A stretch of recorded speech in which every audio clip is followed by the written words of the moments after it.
ایک عام انسان کی زندگی کا بلو پرنٹ کیا ہوتا ہے؟ بچپن میں پڑھائی کا پریشر، جوانی میں کریئر اور بینک بیلنس کی ریس، پھر شادی، گھر، بچوں کی فکر، بڑھاپا اور آخر میں موت کی دستک۔ Game over.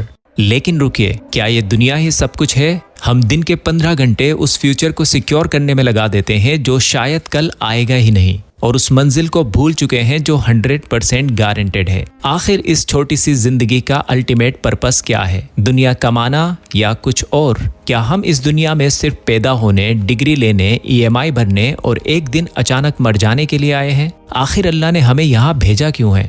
ذرا انسان کی سائیکالوجی پر غور کیجئے۔ جب پڑوس میں کسی ایک شخص کو اچانک ہارٹ اٹیک آ جائے تو اگلے ہی دن سے آدھا محلہ صبح ٹریک سوٹ پہن کر پارک میں جوگنگ کرتا ہوا نظر آتا ہے۔ صرف موت کا ایک چھوٹا سا ڈر بڑے بڑے آرام طلب لوگوں کو ان کے نرم بستر سے نکال کر سڑکوں پر دوڑا دیتا ہے، اور یہ دکھاتا ہے کہ آج ہماری ریئلٹی کتنی کمزور اور کھوکھلی ہو چکی ہے۔ ایک ٹیمپریری فزیکل موت کا ڈر ہمیں صبح 5 بجے گھر سے باہر نکال دیتا ہے، مگر اللہ کا ڈر اور آخرت کا خوف ہمیں ٹھیک اسی وقت چند قدم دور مسجد تک نہیں کھینچ پاتا۔ ہم کولیسٹرول بڑھنے سے تو ڈر جاتے ہیں، لیکن ہمارے عمل کا بیلنس گرنے پر ہمیں ذرا بھی فکر نہیں ہوتی۔ اگر آج آپ کی زندگی ختم ہو جائے اور اللہ آپ سے پوچھے میں نے تمہیں دنیا میں کیوں بھیجا تھا، کیا آپ کے پاس اس کا جواب ہوگا یا صرف خاموشی ہوگی؟ السلام علیکم ورحمۃ اللہ وبرکاتہ۔ چلیے تھوڑی دیر کے لیے ریلیجیس ڈیبیٹ کو سائیڈ میں رکھتے ہیں۔ کوئی آسمانی کتاب نہیں، صرف عقل اور ریزن کی بات کرتے ہیں۔ اس یونیورس کا ایک بیسک رول ہے، دنیا میں جو بھی چیز ایگزسٹ کرتی ہے اس کی ایگزسٹنس کی ایک ٹھوس وجہ ہوتی ہے، جو میں اپنی کئی ویڈیوز میں ڈیٹیلز میں بتا چکا ہوں۔ فار ایگزامپل، آپ ایک چھری کو لے لیجئے، اس کا مقصد ہے کاٹنا۔ ایک آنکھ کو دیکھ لیجئے، اس کا کام ہوتا ہے دیکھنا۔ انسان کے دل کی وجہ ہے بلڈ پمپ کرنا۔ مشہور گریک فلسفر ایرسٹوٹل نے اس کانسیپٹ کو ایک ٹرم دیا تھا، ٹیلوس یا ٹیلوس، یعنی ہر چیز کا ایک انہیرنٹ پرپز، ایک بنیادی مقصد۔ ایرسٹوٹل نے بڑا لاجیکل آرگیومنٹ دیا کہ اگر کوئی چیز اپنا ٹیلوس اچیو نہیں کرتی تو وہ اپنی کیٹیگری میں گڈ نہیں ہو سکتی، یعنی وہ اپنی کیٹیگری میں اچھی نہیں ہو سکتی۔ اگر ایک آنکھ دیکھ نہیں سکتی تو وہ چاہے کتنی بھی خوبصورت ہو، ایک گڈ آئی نہیں ہے۔ ایک چھڑی جو کاٹ نہیں سکتی وہ اچھی چھڑی نہیں ہو سکتی۔ تو پھر انسان کا ٹیلوس کیا ہے؟ یعنی انسان کا مقصد کیا ہے؟ انسان کس لیے بنایا گیا ہے؟ ایرسٹوٹل نے اس کا جواب دیا، یوڈیمونیا، یعنی ہیومن فلرشنگ یا ایکسیلنس، ایک ایسی اسٹیٹ جہاں انسان اپنی ہائیسٹ پوٹینشل کو ریئلائز کرے۔ لیکن ایرسٹوٹل کی یہ فلسفی یہاں آ کر ادھوری رہ گئی۔ اس نے یہ تو بتا دیا کہ ہمیں ہائیسٹ پوٹینشل تک پہنچنا ہے، لیکن یہ نہیں بتایا کہ یہ پوٹینشل آخر کس لیے ہے، کس لیے فلورش کریں؟ صرف اپنی ذاتی فائدے کے لیے، اپنی کمیونٹی کے لیے، یا اس پورے یونیورس میں کسی بہت بڑے ماسٹر پلان کے لیے؟ اب اس لوجک کو ایک سٹیپ آگے لے جاتے ہیں۔ اگر انسان کی زندگی کا کوئی اسپیسیفک پرپز ہونا چاہیے تو اس پرپز کو ڈیفائن کرنے والا کون ہوگا؟ کیا انسان خود؟ لیکن انسان تو خود کریٹڈ ہے، وہ اپنا پرپز ڈیفائن نہیں کر سکتا۔ ٹھیک ویسے ہی جیسے ایک چھری، ایک نائف اچانک خود سے یہ ڈیسائیڈ نہیں کر سکتی کہ آج سے میں ایک پینٹ برش بنوں گی۔ پرپز ہمیشہ وہ ڈیفائن کرتا ہے جو اس چیز کو کریٹ کرتا ہے، یعنی کریٹر۔ 11ویں سینچری کے ایک عظیم اسلامک فلسفر اور فزیشین ابن سینا نے اس لاجیکل نیسیسٹی کو واجب الوجود کے آرگیومنٹ سے پیش کیا تھا۔ انہوں نے ثابت کیا کہ اس یونیورس کے پیچھے ایک ایسی سپریم بینگ ضرور ایگزسٹ کرتی ہے جس کا وجود نیسیسری ہے، جو خود انکوزڈ ہے، یعنی اسے کسی نے نہیں بنایا، وہ ہمیشہ سے ہے، اور جس سے اس پورے یونیورس کی ہر چیز کوز ہوئی۔ یہ سپریم بینگ جسے ہم اللہ کہتے ہیں، وہ واحد اتھارٹی ہے جو انسان کی پیدائش کا اصل پرپز ڈیفائن کر سکتی ہے، کیونکہ وہ اور صرف وہی ماسٹر کریٹر ہے۔ اور آج کی ماڈرن فزکس بھی بنا کسی ڈاؤٹ کے ٹھیک اسی لاجیکل ڈائریکشن میں اشارہ کر رہی ہے۔ سائنس مانتی ہے کہ بگ بینگ سے پہلے کچھ نہیں تھا، پھر اچانک سے ایک ہائیلی ایکسٹرا آرڈنری اور ریجڈلی فائن ٹیون یونیورس وجود میں آیا۔ مشہور فزسسٹ اور ٹیمپلٹن پرائز ونر پال ڈیوس نے اپنی 2006 کی کتاب دی گولڈی لاکس انگما میں ایک حیرت انگیز حقیقت لکھی۔ وہ کہتے ہیں کہ اس یونیورس کے فنڈامنٹل فزیکل کانسٹینٹ جیسے گریوٹی، الیکٹرو میگنیٹک فورسز اتنے پریسائزلی سیٹ ہیں کہ یہاں لائف پاسبل ہو سکی۔